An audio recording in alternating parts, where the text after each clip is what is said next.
কচু শাক, বর্ষাকালে কচু শাক না খেলে কি চলে? সে ইলিশ মাছের মাথাই হোক, চিংড়ি মাছ বা নিরামিষ, খেতে কিন্তু অসাধারণ লাগে। নমস্কার বন্ধুরা, রিনাস কুকিং উইথ নেচারে আপনাদের সবাইকে স্বাগত। চলে এসেছি আজকে এই রেসিপি নিয়ে। হ্যাঁ বন্ধুরা, আজকে করব কচু শাক। সম্পূর্ণ নিরামিষভাবে তৈরি করে দেখাবো। চলো তাহলে রেসিপিটা শুরু করা যাক। দেখো, কচু শাক কেটে ধুয়ে পরিষ্কার করে নিয়ে এখানে সেদ্ধ বসিয়ে দিয়েছি একটা গামলার মধ্যে। বেশ অনেকটাই কচু শাক ছিল, সেদ্ধ করে খুব ভালো করে জলটা ঝরিয়ে নিয়েছি।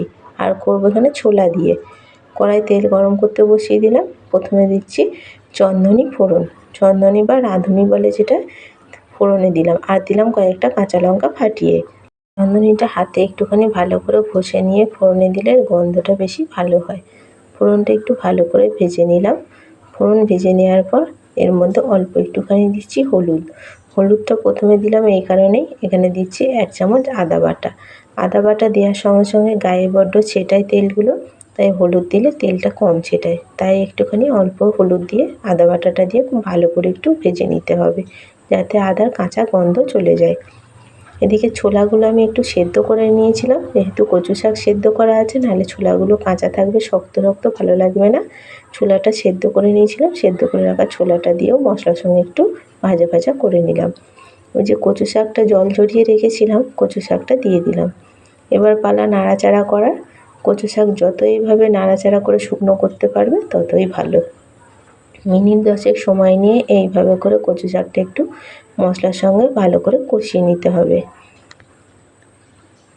খুব ভালো করে এটা দেখো, যত নাড়াচাড়া করবে কচু শাকগুলো এখন একটু যে ডাল মতো ছিল, যেমন কেটেছিলাম গোটা গোটা সেরকম রয়েছে। এটা এইভাবে নাড়াচাড়া করতে করতে শুকনো করলে এটা একদম মাখো মাখো হয়ে যাবে। দেখো, নাড়াচাড়া নিয়েছি, বেশ খানিকটা জলটা শুকনো করে নিয়েছি। এবার দিলাম অল্প একটু হলুদ আর দিচ্ছি স্বাদ মতো নুন।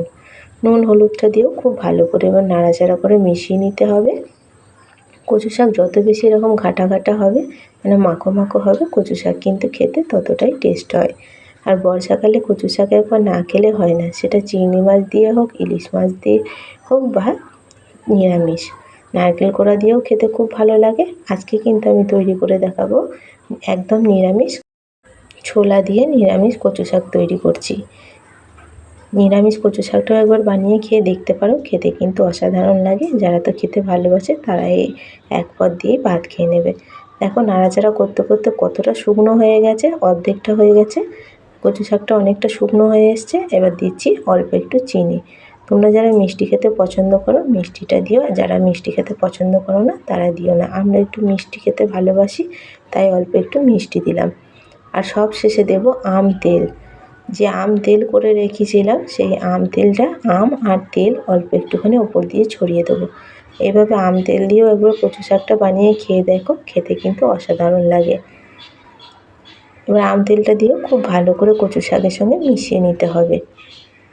এতে করে যাদের গলা ধরার ভয় থাকে, আম তেল দিয়ে এইভাবে কচু শাক রান্না করলে কিন্তু একটুও গলা ধরবে না। বর্ষাকালে কচু শাক খেলে একটু গলাই ধরে। দেখো, কচু শাক কিন্তু পরিবেশনের জন্য একদম রেডি হয়ে গেছে। দেখতে কতটা সুন্দর হয়েছে, খেতেও কিন্তু আরও ভালো হয়।